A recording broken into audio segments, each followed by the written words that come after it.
Most of you know what's happening here, but for those of you who don't, this part of the old Greyhound bus station will be the health food store.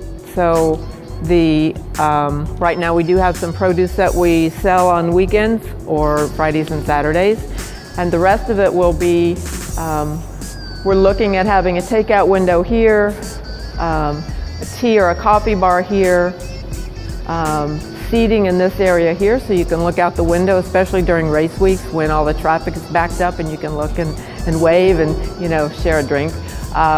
And the produce area, possibility of going over there. This is a design from a friend of mine. It's not completed yet, so no one else knows about this yet either. So it's all subject to change. But this bottom floor will be the health food store section of the area. We can walk over to the bus bay. So let's go.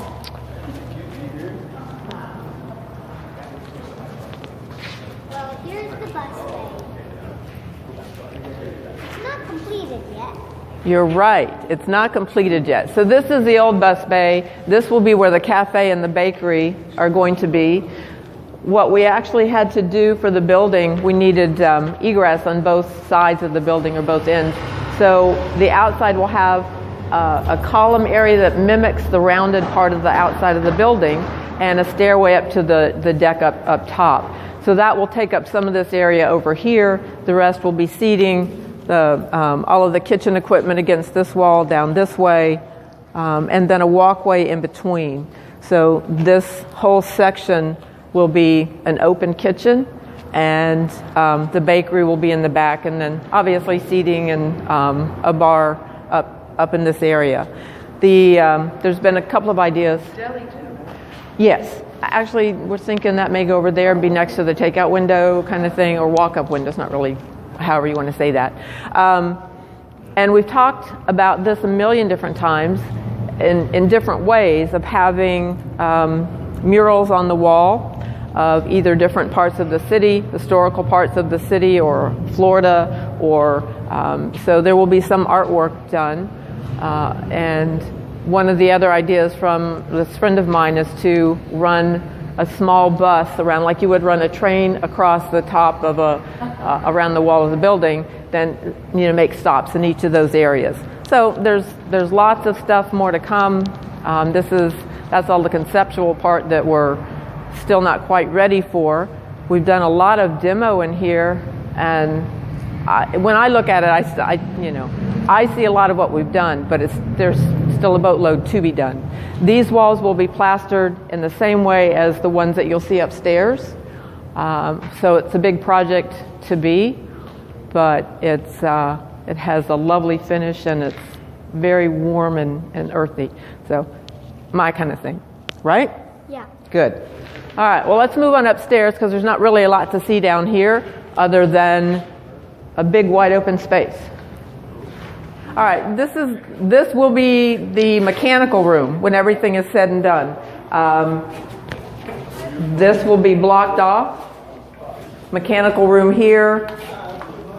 There'll be an entryway from the back parking lot in here. There'll be a doorway that'll be busted in here. The floor, one of the things that I didn't mention while we were over there is the floor is getting raised a foot, so to stop the flooding issues. So anyway, let's walk upstairs very carefully. There's a light in the corner, so it should be all right. It's just a little dark on the first landing. And here we are. We're going up the stairs. Okay, we're going to stop right here for a second. Elijah, can you come back here for a minute? All right. That's okay. All right, we're just going to stop right here. Everybody can come all the way up. Just hang out on this landing for a minute. Here. Thanks.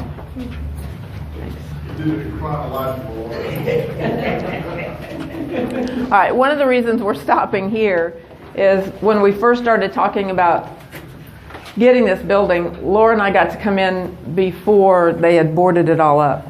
And when we walked in, there were two pigeons sitting in the door, in this window. So it's kind of a favorite window.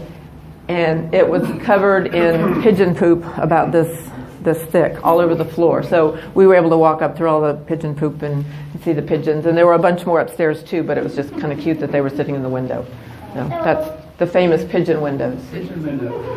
All right. Continuing out. Yep, continuing on up the And stairs. we'll continue up the stairs. All right. Thanks.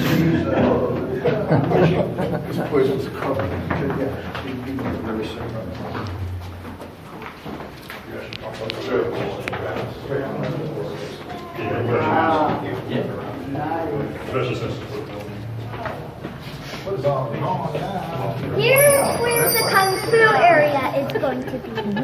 Got it. You got it. All right. So this is going to be the martial arts school. The biggest area of the workout area will be up there. Let's see. This side will be the wellness room, kitchen, and storeroom. The other side will be bathrooms. There will be a corridor across the back that they're calling a fire-rated corridor, so we don't have to put stairs outside. Saved us a big hunk of money, and that's always a good thing. So that's what's going to be. And then this will be wide open. It can either be more classes, we'll have events, so there'll be room to do something in this area also. The rooms will come out to about here. So what I really, my favorite thing about this whole process is this wall. So our wall is made out of clay and straw and water and sand. So you mix it all together and you apply it just like a plaster. So this is our first coat. Anyone can touch it if they want.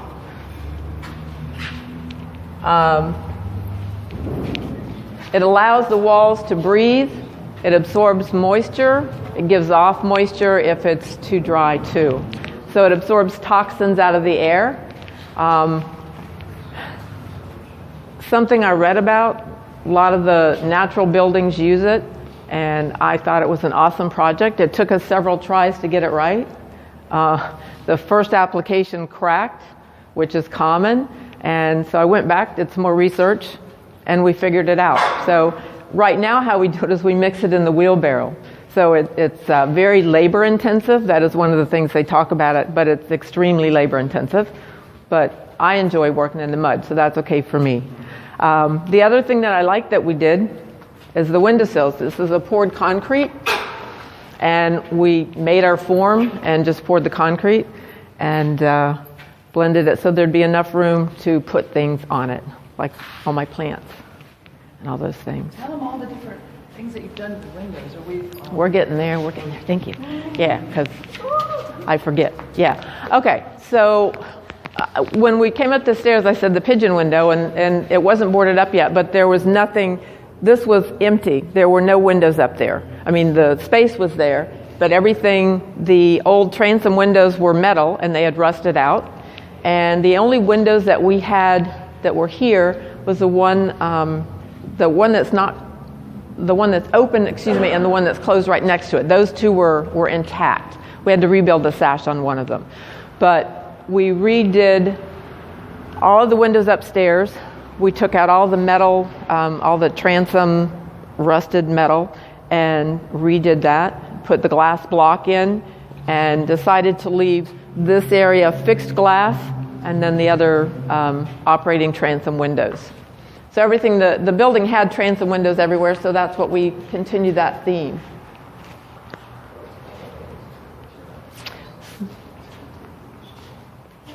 The other thing that we did, now that here, this is my other, the straw wall over here will take the place of drywall. So this we'll place a form. This is how we started. This is it's our second wall. The first one failed. So lots of practice. This one came out pretty well. We had a visitor this morning. We have a rat that lives in the building, and he came up and made a hole in it, which I didn't appreciate, but it's the way it goes. Anyway, you make the form, you stuff it with the straw and a very light layer of clay, and it holds together, has a really high insulation value, and it replaces drywall. All right. And that's part of the living building. This is all part of the Living Building Challenge, correct? Yes. Everything that we do has to be a natural, sustainable material that has no chemical treatment to it at all. Okay. I'm being pointed in this direction, which is fine by me. So these are the plans for the whole project, and what Lori did thankfully for us is highlight each area. So you were downstairs, health food store area, the cafe and bakery. We'll be outside in the deck in a minute, and this is where we are right here. So you can see this is the corridor that I was talking about. This is a storeroom, wellness room, and bathrooms on this area over here. That area over there, we knocked out the wall probably a couple of months ago. That will be the door to the outside to the deck, and that part of the fire-rated corridor. Okay, as we head this way. Is John's office going to be right here? Yes, this is John's office to be. He still hasn't picked his colors, so I don't know, maybe pink and green is going to be the theme. I think, yeah. So we're on the main workout area of the school. And these were the windows. All of these windows were in really poor condition. So we took out all of the hardware, rebuilt sashes, replaced glass, and what we did was grind off all the rust of the hardware and painted it and put it back up. Again, that's somewhat of a failed procedure. I need to rethink that because they're rusting already again. So we'll figure out a new process that fits within the Living Building Challenge certifications. The way they had the screen, so we've gone back and done this exactly the same way they had it. They had smaller shelving up top, and then that's how they attached the screen. So we made the screen frames and screened them in ourselves. And that's all the windows we scraped and scraped and scraped and sanded and then repainted everything and made it look pretty much newer than it used to be. We can't touch these anymore until we can get to the outside, so we're not there yet. There's the windows that are empty over there. I brought the sashes from downstairs. Those windows match, so we have those sashes already sanded and painted and ready to go in as soon as we can do that, and then just replace the glass. So we got a lot of things that we reused from the building. Anything that we found or could use, we just put back in the building and kept it the way that it was. So we've done pretty good with that. We've only broken a few things, and in the scheme of things, out of 150 glass panes, I think we've broken 3. So not a bad average, I don't think. So this is basically the whole project in a nutshell, and my favorite part of it right now. We've done the most up here, just kind of practicing with some of the things that we're going to do, and